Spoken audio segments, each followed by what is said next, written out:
Olá pessoal, meu nome é Robson Papandréia, eu sou professor de História já há mais de 25 anos, trabalho no Sistema Federal de Educação, já trabalho há alguns anos, há 20 e poucos anos também com preparação para concurso, e o nosso objetivo aqui é fornecer para vocês as melhores condições de preparação para o concurso da Polícia Militar do Estado de Minas Gerais. Então, esse concurso da Polícia Militar do Estado de Minas Gerais, que saiu o edital este mês, nós vamos fazer a preparação de vocês para o conteúdo de História. Então, para isso, nós vamos seguir exatamente o que está previsto no edital. O programa do concurso, ele privilegia os seguintes conteúdos: Era Vargas, Terceira República, Regime Militar, a Nova República. Observem vocês que Era Vargas, 1930 a 1945, Terceira República, 1946 a 1964, Regime Militar, 1964 a 1985 e Nova República, 1985 à atualidade. Então, nós vamos começar mais ou menos em 1930 e vamos chegar até os dias atuais.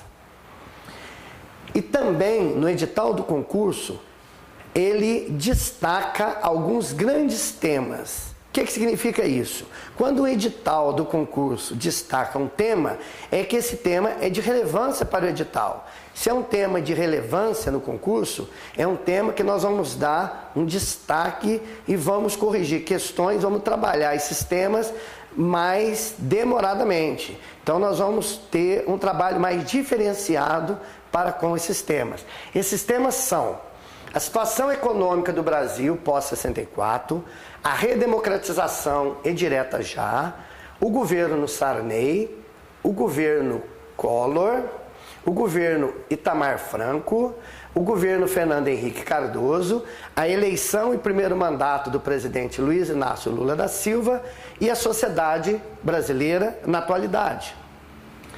Como vocês observam, esses temas, eles estão dentro de uma linha de tempo. O que significa uma linha de tempo? Esses eventos acontecem numa cronologia. Como esses eventos acontecem numa cronologia, é muito importante que vocês tenham essa linha do tempo na memória. Então você vai levantar pela manhã, vai olhar no quadro da linha do tempo e vai lembrar: esse evento veio primeiro, esse evento veio depois. E qual é essa linha do tempo? Observem, 1930 a 1945, Era Vargas. 1945 a 1964, Terceira República. 1964 a 1985, governos militares. E Nova República, 1985 até a atualidade. Então, por isso, eu tenho que ter essa linha do tempo gravada. Então, qual que é uma dica que eu dou para vocês nesses anos todos de trabalho de preparação? Eu pego aquele papel, cartolina, coloco na parede e coloco a linha do tempo. Agora, por quê? Porque quando eu chegar no concurso, a hora que eu for fazer a questão, quando eu fizer a leitura da questão, eu penso assim: olha, esse evento aconteceu de 30 a 45. A questão está falando de algo que aconteceu em 1970. Então eu vejo que essa alternativa, ela está fora da linha temporal. Então isso vai ajudar muito na resolução das questões e no acerto. Não é isso? Então, importante a linha do tempo. E qual é o primeiro tópico do nosso programa? O primeiro tópico do nosso programa é a Era Vargas. Então vocês vão sentir que durante todo o processo de preparação, vocês vão ver muitas vezes essa palavra definição. Definição. Definição é o seguinte: o que significa aquele termo? O que significa aquele evento? O que significa a Era Vargas? Então, o que significa a Era Vargas? é o período de tempo que o Brasil foi governado por Getúlio Vargas de forma ininterrupta, durante 15 anos. Esse período de tempo também tem uma divisão. Esse período de tempo de 15 anos também se divide em 3 fases. Quais são essas fases? O governo provisório, o governo constitucional, o Estado Novo. Então nós temos governo provisório, governo constitucional, Estado Novo. Observem a linha do tempo. O governo provisório é o início da Era Vargas, o governo constitucional é o meio da Era Vargas e o Estado Novo encerra a Era Vargas. Então eu tenho que ter muito bem conhecido esses 3 grandes temas, essas 3 grandes fases da Era Vargas. Por quê? Cada uma dessas fases tem as suas características, cada uma dessas fases está inserida em um contexto. Então, Era Vargas dividida em governo provisório, governo constitucional e Estado Novo. E essa Era Vargas, período de 30 a 45, eu coloquei para vocês uma imagem do momento em que Getúlio Vargas ficou sabendo que o presidente Washington Luiz tinha sido derrubado e ele foi para o Rio de Janeiro como líder do movimento revolucionário para assumir o governo provisório. Então, meus amigos, mais uma vez, vamos marcar e vamos conservar sempre na memória a divisão e a linha do tempo. Agora, a Era Vargas, como é que a Era Vargas surgiu? O que deu origem à Era Vargas? Nós não podemos iniciar o estudo de um determinado momento da nossa história sem ter o entendimento do que levou aquele momento. Então, para nós iniciarmos o estudo da Era Vargas, nós vamos ter o conhecimento, o entendimento dos antecedentes da Era Vargas. E quais foram os antecedentes? Os antecedentes foram movimento tenentista, crise econômica de 29, divisão entre as oligarquias de São Paulo e Minas Gerais. E, por fim, a Revolução de 30, que levou Getúlio Vargas ao poder. Esses 3 grandes antecedentes, movimento tenentista, crise econômica de 29, divisão entre as oligarquias de São Paulo e Minas Gerais, Revolução de 30, são os antecedentes da Era Vargas. Agora, existiram outros, mas esses são os mais importantes e esses nós temos que ter o conhecimento para poder entender como a Era Vargas se desenvolveu e por que ela teve determinadas características, tanto características econômicas, quanto características sociais, quanto características políticas, quanto características culturais. Tenentismo. Mais uma vez o que eu tinha dito para vocês. Todas as vezes que nós pegarmos um tema, a palavra definição vai aparecer. Por quê? Porque eu tenho que definir claramente aquilo do qual eu estou estudando. Porque quando cair uma questão com relação àquilo, eu imediatamente faço a conexão entre aquela definição, a pergunta da questão do concurso e a resposta correta. Vamos à definição de tenentismo. Então, qual é a definição de tenentismo? Tenentismo é um movimento político-militar organizado pela jovem oficialidade do Exército. Por isso, tenentismo, porque os tenentes são jovens. Então, esse movimento ele foi predominantemente de tenentes e capitães. Para que esse movimento dos jovens oficiais do Exército foi organizado?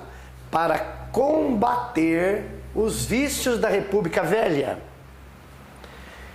Quais eram os vícios da República Velha que o movimento tenentista queria combater? Em linhas gerais, os vícios eram as oligarquias, o voto de cabresto, o coronelismo, a hegemonia de Minas e São Paulo na política do café com leite, além da corrupção, além de uma falta de um serviço público profissionalizado, além de não existir um processo claro de meritocracia. Então, o que foi o movimento tenentista? O movimento tenentista foi um movimento político-militar de jovens oficiais do Exército. Agora, quando que ocorreu? Ocorreu da década de 20 até a década de 30. E qual era a proposta dos tenentes? O que os tenentes queriam? O que esses jovens oficiais do Exército queriam com esse movimento de enfrentamento das oligarquias, enfrentamento da política do café com leite, enfrentamento do coronelismo? Eles queriam, em linhas gerais, o voto secreto, uma reforma educacional, a moralização da política, o combate à corrupção, a meritocracia para o ingresso no serviço público. Então, em linhas gerais, eles defendiam essas mudanças, essa plataforma, além de uma industrialização para que o Brasil entrasse no primeiro mundo. E quais foram os principais eventos do tenentismo? Quais foram os principais episódios que os tenentes estiveram envolvidos? O primeiro, os 18 do Forte, de 1922, a Revolução de São Paulo, de 1924, a Coluna Prestes, de 1924 a 1927, e a Revolução de 30. Então, os principais eventos do tenentismo são 18 do Forte, 1922, Revolução de 1924, em São Paulo, Coluna Prestes e Revolução de 1930. Uma curiosidade para vocês, a Coluna Prestes percorreu no Sul, Sudeste, Nordeste, Centro-Oeste, aproximadamente 24 mil quilômetros. E quais são as principais características dos tenentes? Qual é a principal característica dos jovens militares do tenentismo? Principal característica: posição conservadora e autoritária, reformismo social difuso, nacionalismo e centralização política. Então nós temos a definição de tenentismo, e observem que a definição de tenentismo, ela mostra várias características: o que eram, quais eram as suas propostas, o que eles combatiam, a linha do tempo e as suas características. E agora vamos ver uma foto tirada em Copacabana no dia 5 de julho de 1922. O episódio dos 18 do Forte. Nesse episódio, os militares do Forte Copacabana, os jovens militares, vão sair enfrentar as forças legais, e dos 18, 16 vão morrer e vão sobreviver Siqueira Campos, Eduardo Gomes. E aí é uma foto tirada da Marcha dos 18 do Forte em 1922, primeiro evento do tenentismo. E agora vamos fazer um exercício sobre tenentismo. Observem que eu tenho 4 alternativas. Observem que se pergunta baseado nas afirmativas sobre o movimento tenentista, eu vou ter que dizer se as alternativas são verdadeiras ou falsas. Então nós vamos trabalhar item por item. E aí nós vamos chegar à resposta correta. Então, pelo que nós já estudamos até agora, pelo conhecimento que vocês já têm, vamos achar a resposta correta? Então, para isso, o que a gente tem que saber? baseado em tudo aquilo que nós já conhecemos, baseado naquilo que nós já apresentamos sobre o movimento tenentista, nós podemos ter condições de chegar na alternativa correta. Mas isso nós vamos deixar para o próximo bloco. Muito obrigado.